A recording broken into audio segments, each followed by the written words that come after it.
Today my topic name is the many names of India. Bharat के विभिन्न नाम। भारत के विभिन्न नाम तो प्राचीन समय में भारत के अनेक नाम थे, जैसे इंडिया, भारत, हिंदुस्तान। ये प्राचीन नाम जो है इंडिया, भारत और हिंदुस्तान, इनको पहले से जाना जाता था।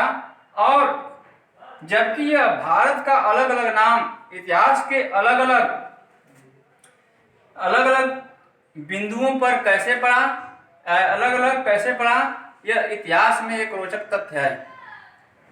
सबसे पहले भारत का प्राचीन दो नाम हुआ करते थे, भारतवर्ष और जम्बूद्वीपा। भारतवर्ष और जम्बूद्वीपा। तो कह रहा है कि भारत में सिंधु नदी के किनारे, इंडिया में सिंधु नदी के किनारे रहने वाले लोगों को भारत की भूमि कहा जाता था। सिंधु नदी के किनारे रहने वाले लोगों को भारत की भूमि कहा जाता था, लैंड ऑफ इंडिया।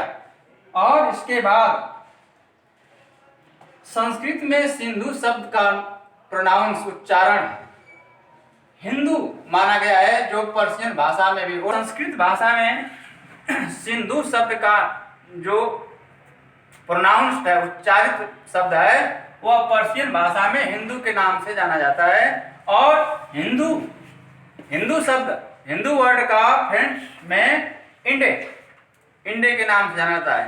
और यही इंडे इंग्लिश लैंग्वेज में, इंग्लिश भाषा में इंडिया के नाम से जाना जाता है। इस प्रकार से हमारा इस तरह से सिंधु, हिंदू, इंडे, और इसके बाद लास्ट में ब्रिटिश लोगों ने, अंग्रेज लोगों ने उसका नाम बदलकर इंडिया रखा। और इस तरह से हमारे देश का अलग अलग अनेक कालों में, अनेक समय पर अलग अलग नाम परिवर्तित होते रहे। और इसके बाद बच्चों, आज का जो हिंदुस्तान है पहले के हिंदुस्तान से बहुत अलग था। और मध्यकाल के हिंदुस्तान और आज के हिंदुस्तान की अगर तुलना की जाए तो उसमें बहुत ही फर्क है। मध्यकाल के मिडिवल पीरियड में, मध्यकाल के समय में हिंदुस्तान की सीमाओं की तुलना दिल्ली सल्तनत से की जाती थी।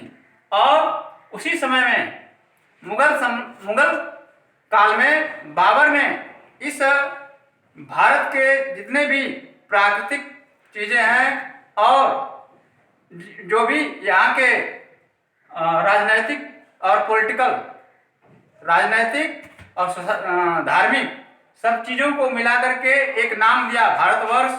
जो भारतवर्ष